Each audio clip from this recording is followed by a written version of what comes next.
Yo, what is good, fam? It's your boy, Make It Happen. I got a request, I believe, yesterday to do Kasinova the Don, Tupac Mystery. So, I kind of think I know where this is going, man. It seems like a little some conspiracy theory. Man, I'm gonna go ahead and hop into it, man, because I want to put my perspective into it, like my own personal opinion into it after the video is over.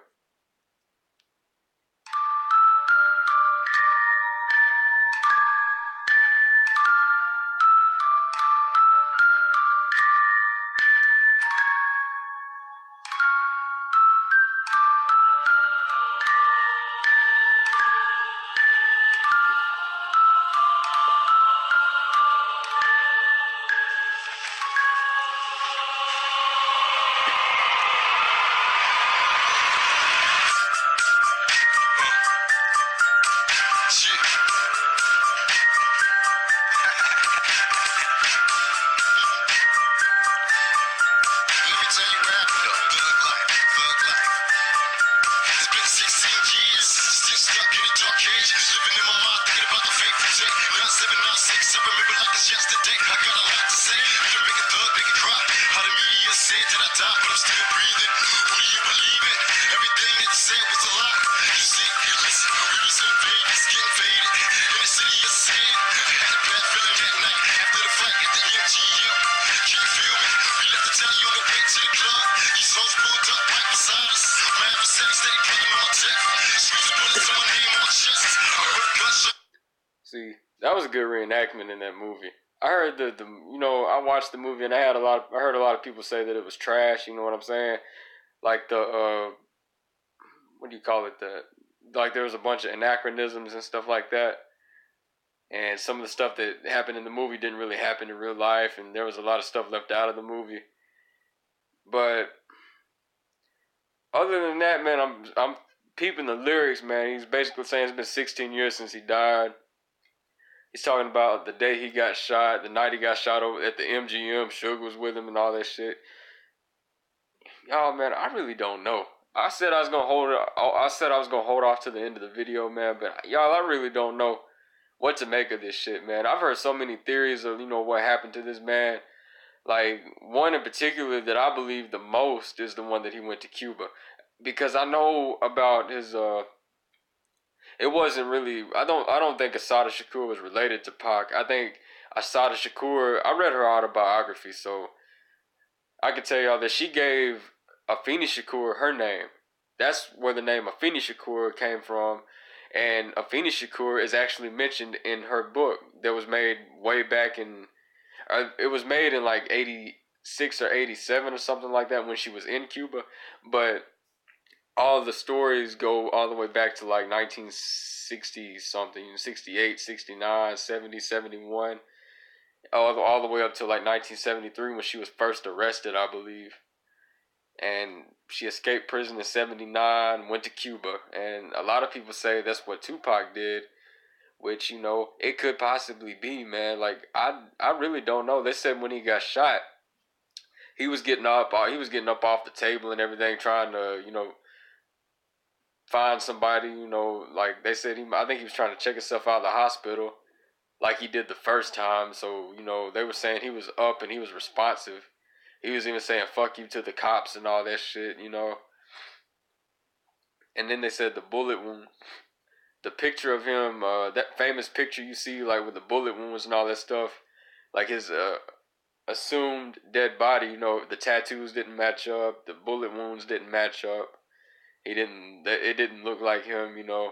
There's a lot of shit circulating around, man, and I do like to believe that he's still somewhere on this earth, man. But like somebody said in his documentary, man, he couldn't have kept quiet for this long, man. So y'all let me know where y'all stand on this shit, man. This is gonna be an interesting subject for tonight.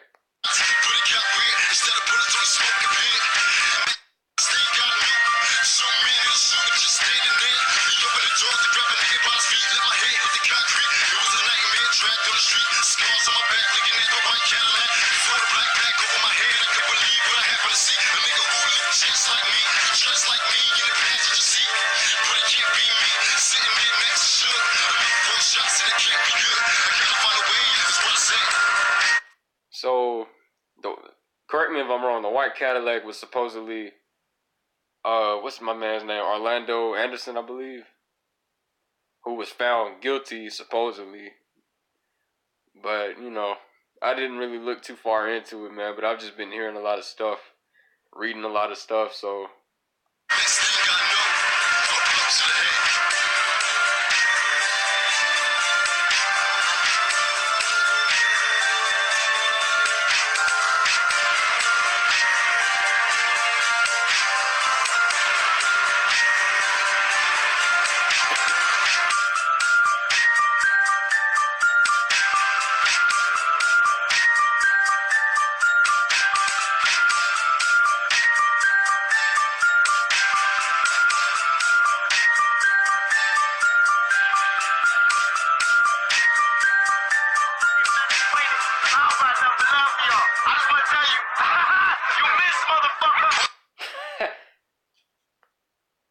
Yeah, that was after the first time, the first murder attempt. But man, yeah, let me know where y'all weigh in on this shit. All I can say, man, is Tupac is still alive in my heart. He pulled me out, like, when I first started listening to Pac, man, he pulled me out of some hard times. He put some knowledge on me that I never thought possible. Before I was hip to, like, Malcolm X and, you know, Marcus Garvey and all them, you know, them type of people, man, it was Tupac. I watched a lot of his interviews. The one that stuck out to me the most was the one where he was 17 years old and he was sitting up in I think he was living with that white female at the time. I can't remember her name, so I hate to call her that white woman, man. I cannot remember her name for the life of me. He was living with her at the time, and I think she interviewed him back in '88 when he was only 17 years old. But somebody give me her name. I don't like to just, you know, throw labels on people. You know what I'm saying? But yeah, like she helped Tupac out a lot. Like I think she helped launch his rap career. Like gave him his first concert back in like 1989. See, I'm real hip to Tupac, man. Y'all ain't showing me nothing new. This is new to me, but Kasinova the Don Tupac mystery video. This like that's new to me. But I've you know the only thing I haven't really heard from Tupac is like his unreleased material. I've heard a lot of his unreleased material, but I haven't really like dove into it. You know what I'm saying? But like I said, man, like when I was younger, I was bullied a lot, you know, back in like 6th, 7th, 8th grade. One day I heard Tupac's Thug Mansion, and then the one line that stuck out to me the most, they don't see the struggle, they only see the trouble. Not knowing it's hard to carry on when no one loves you. Imagine me inside the misery and poverty. No man alive has ever witnessed problems I survived. Man, that shit was so deep, man. I almost cried listening to it, man. I had a rough day at school one day, man. I heard that shit. He speaks to everybody, man. He don't just speak to black people. He speaks to white. He don't speak to just a certain gender. He speaks to everybody. Whether you're a white female, a 12-year-old biracial dude, or a 13-year-old biracial dude, much like I was back in the day. There's no limit to who Tupac speaks to, man. He speaks to. That's why I was watching this documentary. Somebody said he's not trying to sell records, man. He's trying to make history, and he most certainly did. So you know, he did his thing. He showed up. He showed out, and wherever he's at right now, I hope he's at peace, man, because he lived a rough life. All the way up from 1971 up to '96, he lived a rough ass life. So wherever he's at right now, man, I hope his energy is uplifting somebody in Cuba or wherever the hell he may be at this time, man. But y'all let me know where y'all weigh in on this shit, because man, I like this damn whole theory between Pac and Big and Easy E. I love this type of shit, man. So yeah, man, y'all keep that shit coming.